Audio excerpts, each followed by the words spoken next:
Good evening students.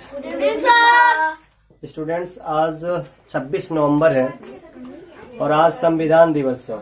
क्योंकि आपको पता है कि फादर ऑफ कॉन्स्टिट्यूशन बाबा साहब को कहा जाता है, डॉक्टर भीमराव अंबेडकर को।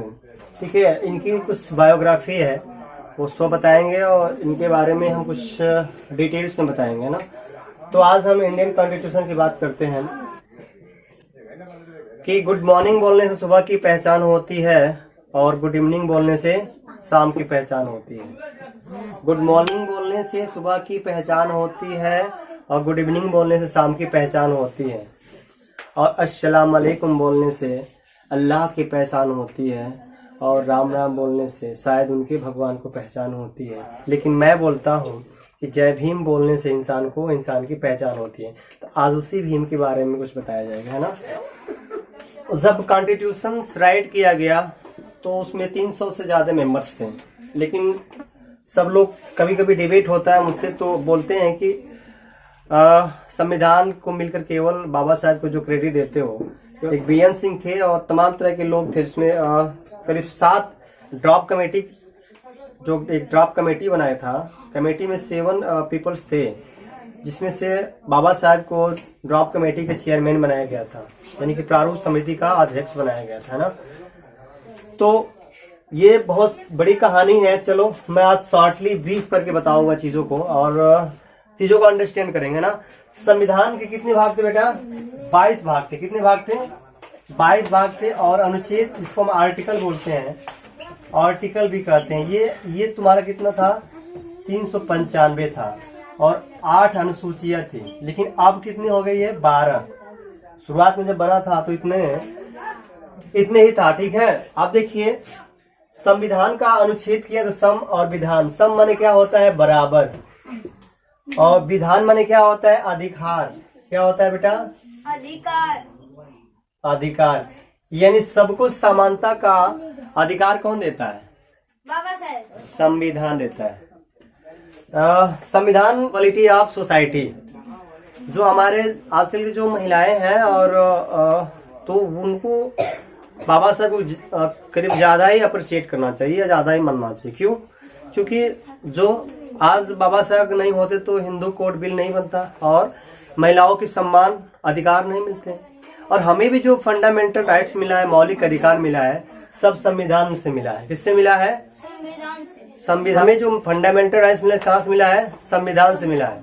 कहा जाता है न रब ने दिया है न पैगंबर ने दिया है, हमें जो कुछ भी दिया है अम्बेडकर ने दिया है। एक और है, रुतबा तेरे संविधान से मिला है। किससे मिला है? रुतबा तेरे संविधान से। और ये जो सम्मान है तेरे संविधान से मिला है।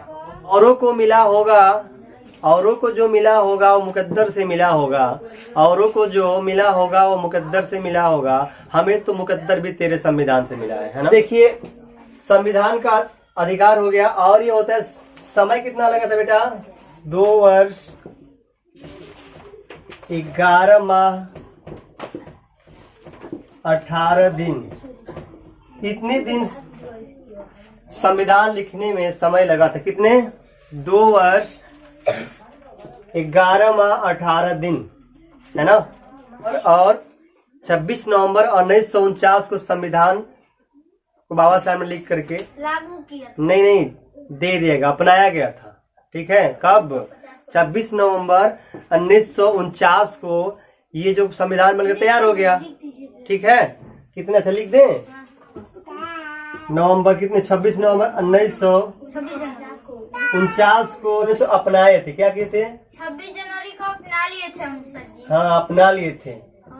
ठीक है, लेकिन इसी को हम क्या मनाते हैं? इसी को 26 नवंबर को ही हम, आज 26 नवंबर है इत्तेफाक से, और इसी के दिन हमें संविधान दिवस के रूप में हम सेलिब्रेट करते हैं ना। और आजाद और लागू कब हुआ बेटा?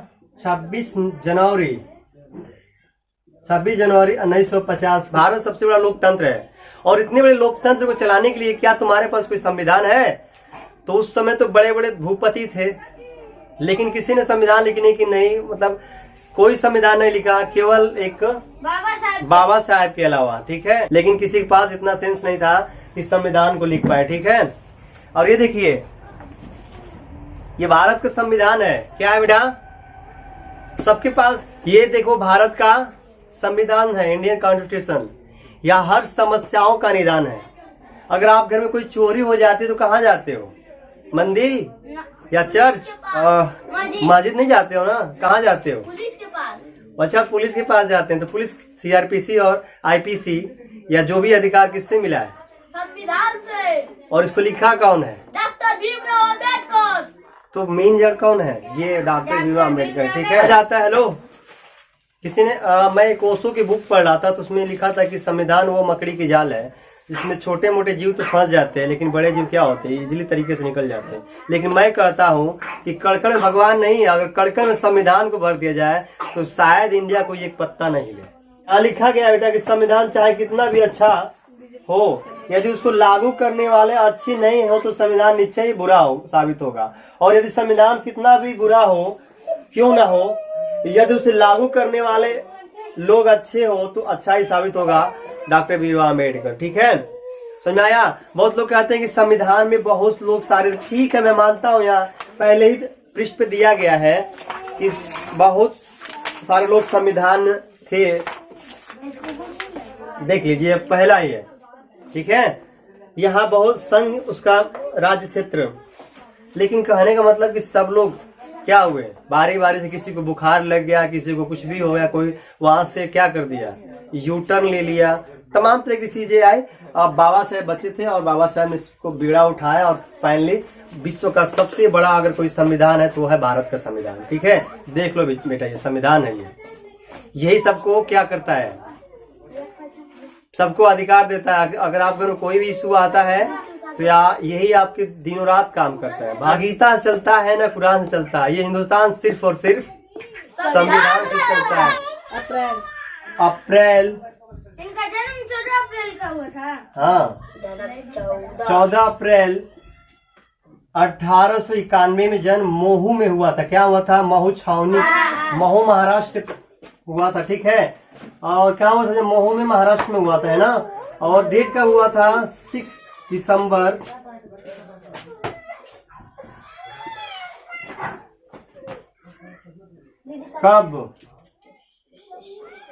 1956 में हुआ था। कितने हुआ था बेटा? इनके पिता के क्या नाम था? माता का नाम क्या था? लक्ष्मीबाई। भीमाबाई। एक भीमाबाई, लक्ष्मीबाई, भीमाबाई, डोंट लाफिंग। भीमाबाई माँ, और पिता क्या नाम था? रामजी मालोजी, रामजी सकपाल। क्योंकि मैं पता है ना कि ये तो बाबा साहब से मुझे काफी इंस्पायरिंग मिलती है, क्योंकि वो ऐसे लीडर्स थे और ये उस समय पढ़े लिखे। बेटा कि आप लोग जो पढ़ रहे हो ना स्कूल में, इनको पढ़ने के लायक स्कूल में, जब स्कूल में पढ़ने तो इनको स्कूल से भगा दिया जाता था। इतनी अनटीचेबिलिटी, इतनी डिस्क्रिमिनेशन फैला हुआ था, इतनी अनटीचेबिलिटी थी। ठीक है, छुआछूत थी, है ना? इनको जब जिस दिन पानी, जो पोएम होते हैं ना, जो चपरासी, जिस दिन चपरासी नहीं जाते थे ना, बाबा से पानी नहीं पीते थे, क्योंकि उनको पानी दूर से ऐसे पिलाया जाता था, क्योंकि वो अछूत थे, महान थे। हटाओ बेटा इसको। और ये 14 भाई इतनी गरीब थे ये, क्योंकि इतना आप लोग सारे फैसिलिटी मिलने के बाद नहीं पढ़ पा रहे हो। और आजकल वो इतने मतलब अनटीचेबिलिटी में पढ़ करके इतने बड़े भारत का संविधान लिख लिए, आपको सारी फैसिलिटियां मिल रही है, फिर भी आप लोग कुछ नहीं कर पा रहे हो। तो ये 14 भाई बहनों में से एक थे, और ये बहुत ही पुअर फैमिली से बिलोंग करते थे। क्योंकि सब लोग जब सो जाते बताओ, 14 फैमिली, जहाँ 14 परिवार है और माँ बाप दादा दादी, और एक रूम था छोटा था, और उसमें लाइट थी नहीं, गरीबी थी, तो सब लोग सो जाते। पता है कब पढ़ते थे ये? 12 बजे रात में ललटेन धरा के पढ़ते थे। कब? जब सब सो जाते तब पढ़ते थे। ठीक है, इतनी सेक्रीफाई किए हैं, इतनी सेक्रीफाई किए हैं कि जब ये वकालत कर रहे थे तो 5 बेटे में 5 बेटे का मतलब लास्ट जो बेटा था राज रतन, वकालत कर रहे थे, उनका वो तबीयत खराब हो गई। और आए लौट करके जब उनकी वाइफ ने, भीमा ने जब सूचना दिया कि आपका बेटा बचा हुआ है और उनको फीवर हो गया है, तो दौड़ते हुए आए, देख रहे हैं पॉकेट में हाथ डाल रहे तो कोई पैसा ही नहीं था। और जैसे ही अपने गोद में ले रहे हैं, तब तक राज रतन उनकी गोद में ही दम तोड़ देते हैं। ठीक है, तो वो उनकी वाइफ होती है ना, औरत होती है, रोने लगी फपक करके, बस करिए, अब बहुत हो गया आपका समाज सेवा।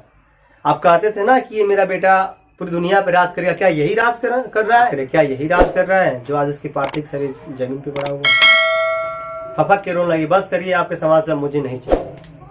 तो बाबा साहब राजरत्न को नीचे रखे और बोले कि हाँ मैंने, उसके बाद से क्या बोले कि देखो आप तुम तो मेरे कांधे पे सर रख कर रो भी ले रही हो, लेकिन आज हमारे समाज के हजारों लाखों की तादाद में आए दिन लड़के क्या होते हैं, मरते रहते हैं, बट वो कहाँ जाएंगे? किसके सर पे वो हाथ, किसके कांधे पे सर धर के रोएंगे वो? किससे अपने दुखड़ा सुनाएंगे? इसलिए मैं बोला था कि ये मेरा बालक पूरी दुनिया पे राज करेगा, लेकिन मैं वादा करता हूँ इसके मृत्यु शरीर को छू करके कि मेरा बेटा रतन राज नहीं कर पाया, लेकिन मेरे संतान आने वाली दुनिया पे राज करेंगे, है ना? और कर भी रहे है कि नहीं? हमारे भी आजकल के जो यूथ हैं, तो वो जब दारू पी लेंगे तब कहेंगे बाबा तेरा मिशन अधूरा, दारू पी कर करेंगे पूरा, तभी उनको बाबा साहब याद आते हैं। या तो 14 अप्रैल को याद आते हैं, 14 अप्रैल को फूल चढ़ा के भूल जाते हैं। ऐसे ऐसे लोग हैं हमारे सोसाइटी के। और जब भी उनके अंदर एक बूंद जाता है अंदर, तो वो अपने आप को समझते हैं सिकंदर, तभी बाबा साहब याद आते हैं। बकिया बाबा, ये देखो क्या करते हैं, बाबा साहब को मानते हैं, बाबा साहब को मानते हैं। देखो थोड़ा सा अपना डिफरेंट है, बाबा साहब को मानते हैं लेकिन बाबा साहब की नहीं मानते।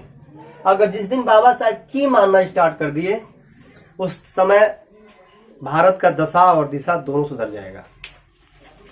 तो हमें बाबा साहब को मानना नहीं, बाबा साहब की मानना है। हमें मूर्ति पूजा, वो कल भी खिलाफ थे बाबा साहब। हम केवल स्टैचू को फूल चढ़ाते हैं, उनके बताए हुए उनके बताए राह पर नहीं चलते हैं, उनकी बातों को फॉलो नहीं करते हैं।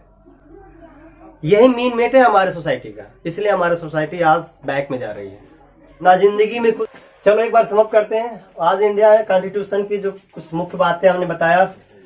वीडियो काफी लंबा हो जाएगा। मैंने हालांकि कि जितना सेक्रीफाई किए हैं बाबा साहब हमारे सोसाइटी में बता लेंगे तो करीब 3 साल, ये जितना संविधान लगा है ना, 2 वर्ष 11 महीने 18 दिन, तो उतना दिन लग जाएगा एक्सप्लेन करने में, है ना। तो एट लास्ट में आपसे बोलते हैं, जहाँ खड़े हैं उसके लिए बाबा साहब लड़े हैं। आपके खेतों में जो लहलहाता धान है वो बाबा साहब का बलिदान है। आपके पास जो मान सम्मान है वो बाबा साहब का अपमान है। आपके पास जो कार है वो बाबा साहब का उपकार है। आपके पास जो दौलत है वो बाबा साहब के बदौलत है। इसलिए जय भीम, जय भारत, जय संविधान। Okay, bye.